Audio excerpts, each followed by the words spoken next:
What happened to the Phoenix Suns? We all think we could win championships, so we make business decisions thinking that it will bring us closer to that championship. Well, sometimes those moves send us into obscurity, begging for peace and prosperity. And I'm here to tell you what happened over the course of 5 years with the Phoenix Suns franchise. So you guys remember back in 2020, when we were all on lockdown, couldn't leave, couldn't do anything, had to stay inside, play 2K, whatever you wanted to do. Yeah. So the NBA, they decided to go into the bubble. And in that bubble, the Phoenix Suns went on a run where they were undefeated, right? They looked very promising. Devin Booker hit a game winner over Paul George. Playoffs or that play-in game. But they are learning a lot in a short while here. Look at the defense by Paul George. And let me tell you something. There's no way that Paul George could have played any better. A lot of things happened with that Phoenix Suns franchise. They were in hotel rooms doing things that we should not speak of. But all jokes aside, they were turning a new leaf because years since Devin Booker got drafted in the mid 2010s, they were losing crazy, right? So, I'm here to tell you what happened in 2020-2021 season, right? So, we're going to start with November 2020. They re-signed Javon Carter to 3-year, $11 million, and Dario Saric to 3 years, $27 million. So in December 2020, they signed Jay Crowder to a 3-year, $30 million deal, and also signed E'Twaun Moore to a 1-year, $2.3 million deal. E'Twaun Moore, he was very good back in New Orleans. I'm not going to lie to you. I remember playing with him in 2K. He was decent on the team. He was like one of the wing players, he could shoot a little bit, play a little defense, but he wasn't really nothing. But he was a good pickup for them, for the Suns at the time. And then they acquired Torrey Craig from the Milwaukee Bucks for cash considerations. July 2021, they reached the NBA Finals and faced the Milwaukee Bucks, losing in a very convincing 6 games. It was up 2-0. Giannis dropped 51 in Game 6. It was a very good finals. I enjoy it. I think about it all the time. That was a very good season, right? But my question now is, what is next after that? You would think a team would make moves to get them back to the promised land. They would do things that will put them in position to stay at the top of the conference, right? No, they did not do that. In the 2021-2022 season, they made some very weird business decisions. They then give Chris Paul a multi-year contract extension. Keep in mind, this is Chris Paul, not that we see today with Wemby. A little younger, but he was still old at the time that you don't really want to give him, of all people, an extension of the magnitude that they did.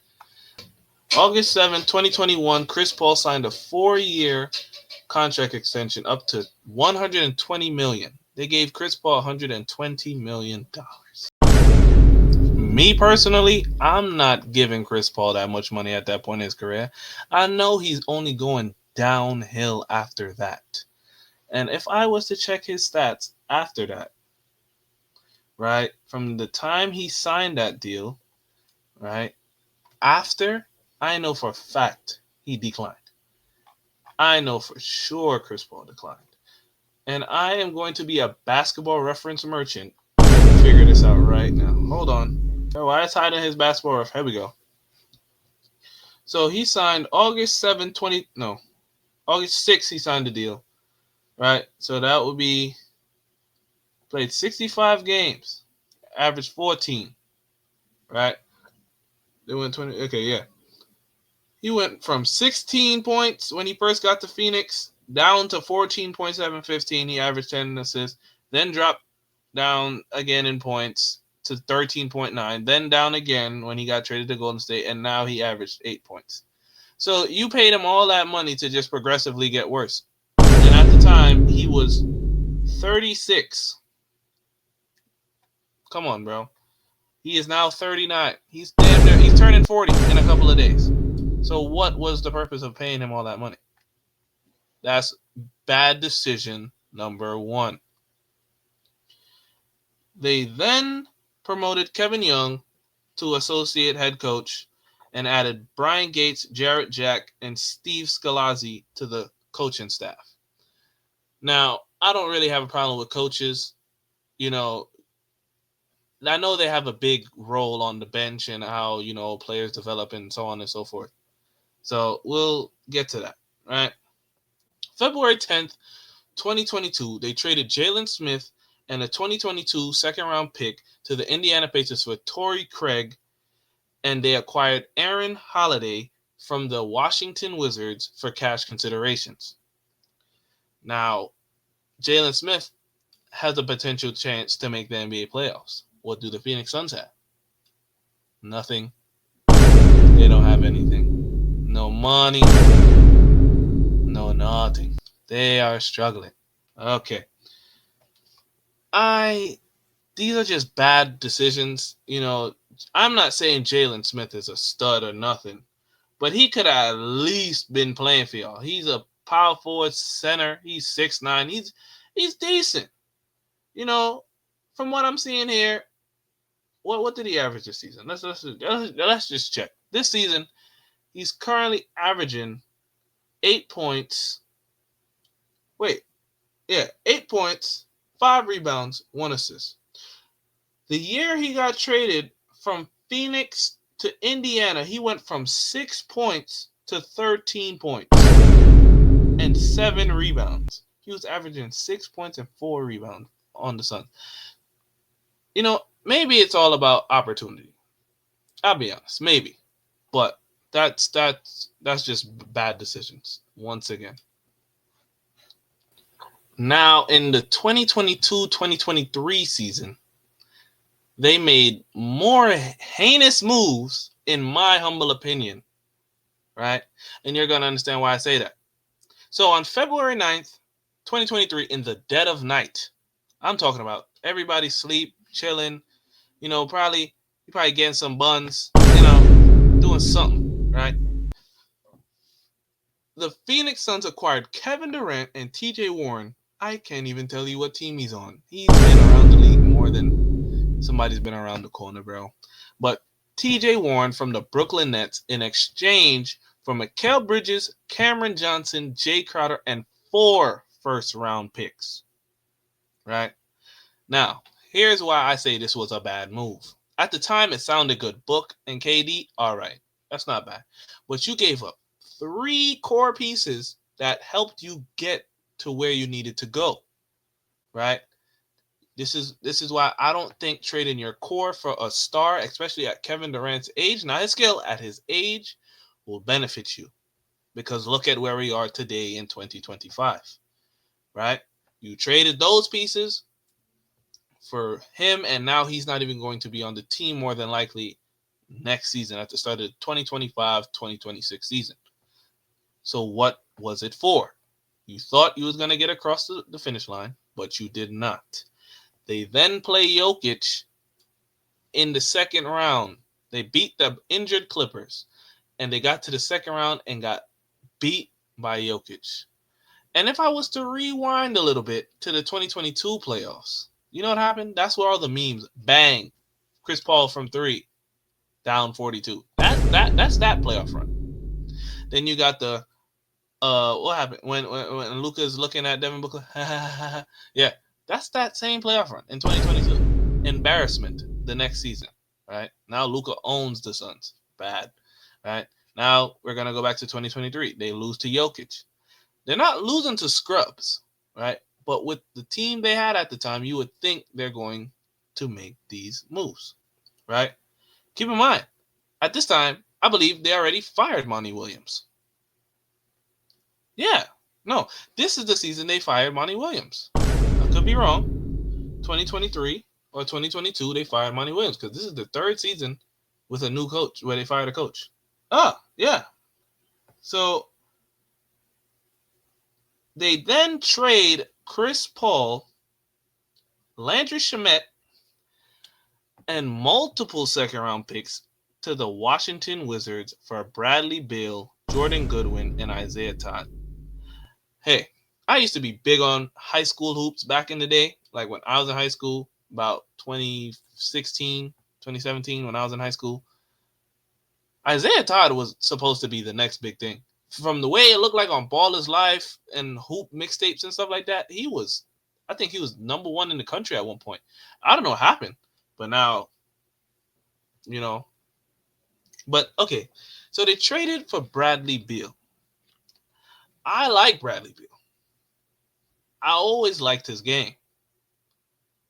But we have to admit, you do not get two of the same.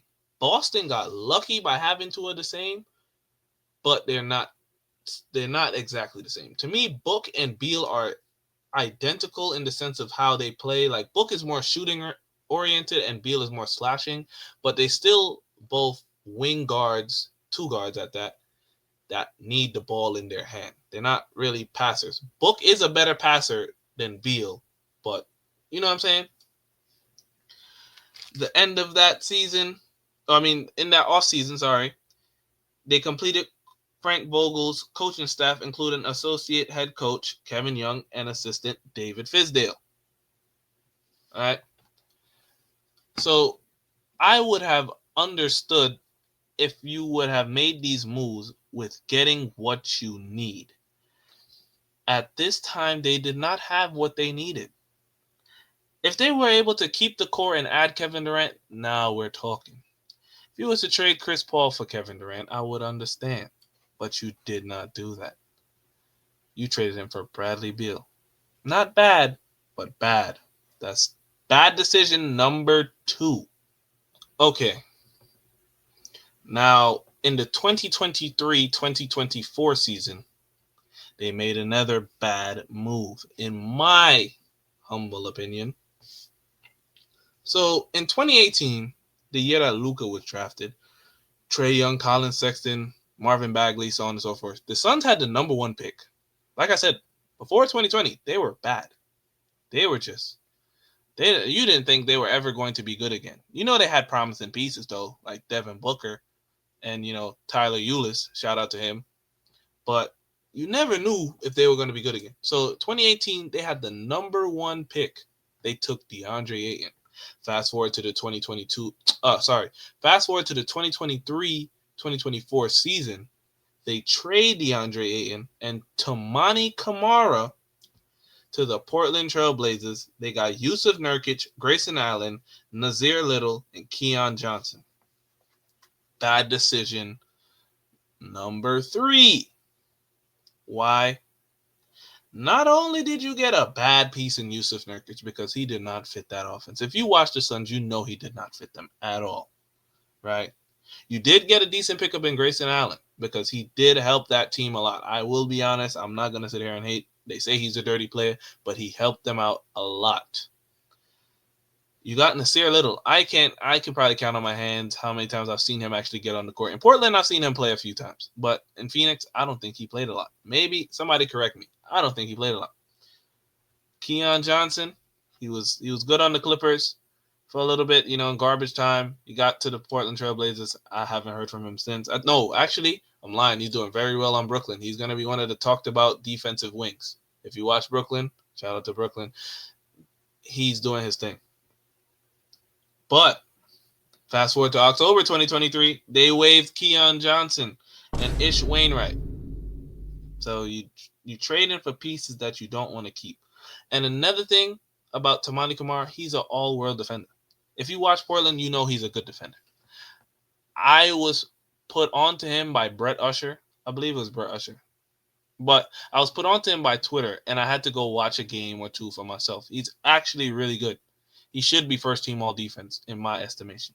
DeAndre Ayton, people say he plays soft. I think when he wants to play, he's very good. His first 2 seasons, I believe he was like above 15 points and 10 rebounds a game, or at minimum 9 rebounds a game. I don't know. I believe when he wants to be on the court and he's happy in his situation, he dominates. Now, that stupid nickname he gave himself, Dominating, I don't contest to that at all. Not one sec, not one bit. Pack it up. But guess what? Like I said, 3 coaches in 3 years. 2024, April to be exact, they fired Frank Vogel after a disappointing playoff exit. Wow. Yeah, they got spanked by Anthony Edwards. 4-zip, clean sweep. I don't like that the coach gets blamed for that when the GM is not putting pieces around him. I said him, sorry. They're not putting pieces around the stars. You get Yusuf Nurkic. You know he doesn't fit the offense. You need to go get pieces that work. Right? In the 2024-2025 season, which, by the way, is this season that we're watching currently on TV, they hired Mike Budenholzer, who just won a championship a couple years ago. He just got fired by the Bucks, disappointing. But, he got hired to a 5-year, $50 million contract. $10 million a year. I wish. One day, right? Guess what? Fast forward from June. Well, actually, in between June and now, they picked up Nick Richards. They traded Yusuf Nurkic. They got Tyus Jones. I know they drafted Ryan Dunn. That was very good for them. They kind of gave Bol some minutes, which was good for him. I think he should be playing a little bit more. And I can't really remember who else they added to the team. But I know for a fact that in April, matter of fact, 2 days ago, actually, at the recording of this video, 2 days ago, today is April 16th, April 14th, 2025, they fired Mike Budenholzer. Yeah, after a record of 36 and 46, after a record of 36 and 46 and missing the playoffs, they fire Mike Budenholzer. Once again, I don't think it's the coach's fault. He draws up the plays and he just tries to get them to win games. You got to put the ball in the hoop. Feel me? Not everything is on the coach.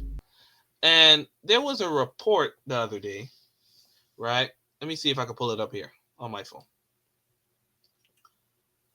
Right? Bradley Beal reportedly had an issue with Budenholzer, telling him to play like Drew Holiday. Quote, "Don't ever disrespect me like that. Don't ever tell me to play like another player." Okay. I never played in the NBA. I never played college ball. I played high school ball and street ball. Right? When you're playing basketball, right? When somebody says play like so-and-so, they don't literally mean match their game. They mean there's other ways to mean it, as in fit into your role, right? We want you to be 3-and-D, lock up, do the little things for us. You can still get your buckets, but also do the little things like Drew Holiday. He's not saying be Bradley Beal. Be Drew Holiday. No, that's not what he's saying at all. But, egotistical players like, Bradley Beal was this season, who he had. Okay. They don't like when you tell them things like that. And another thing on Bradley Beal, I have his jersey on my wall right now.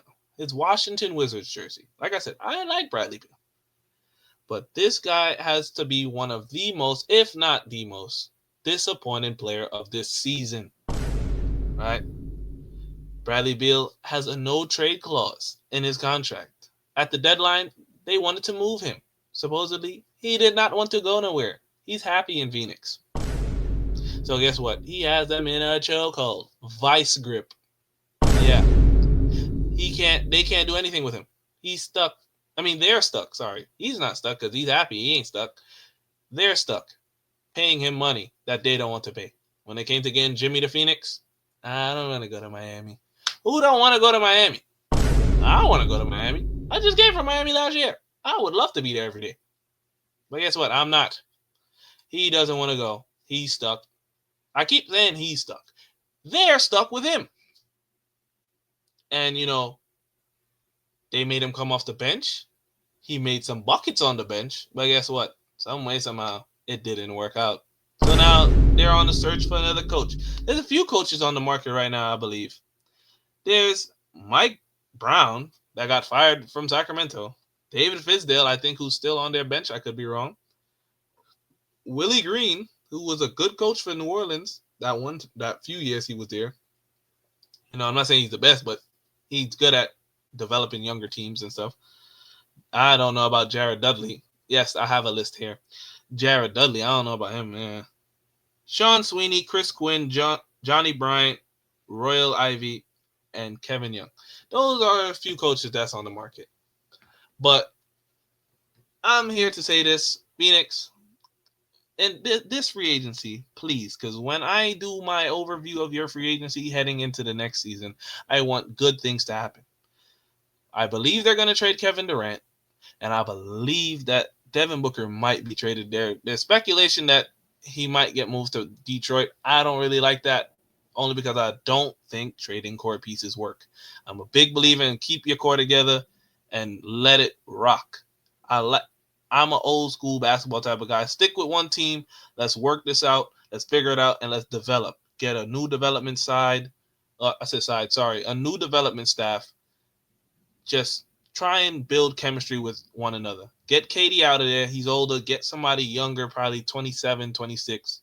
Feel me? That could fit around with Book's playing style. Get him a big. You know what I'm saying? Get him some wings. And I don't even know if they have draft picks. But Phoenix, over the past 5 years, was at a peak. They hit the peak, making the finals. You're there. All you have to do is just grab it. They're 2 games away from winning it all. And they collapsed so fast. Yeah, I don't know what to say. If you guys enjoyed this video, please leave a like, comment, and subscribe. Tell a friend to subscribe to the channel.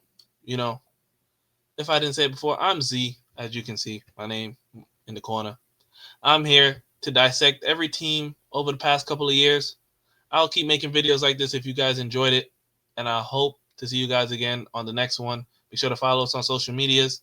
Make sure to just leave a comment. Engage with us. Engage with me. Let me know what you guys want to see. It's my first time doing a video like this. It's only getting better from here. Playoffs is here. Plans are here. Stay tuned to the TikTok and the YouTube shorts, because I'm going crazy. But I'll see you guys again on the next one. Peace.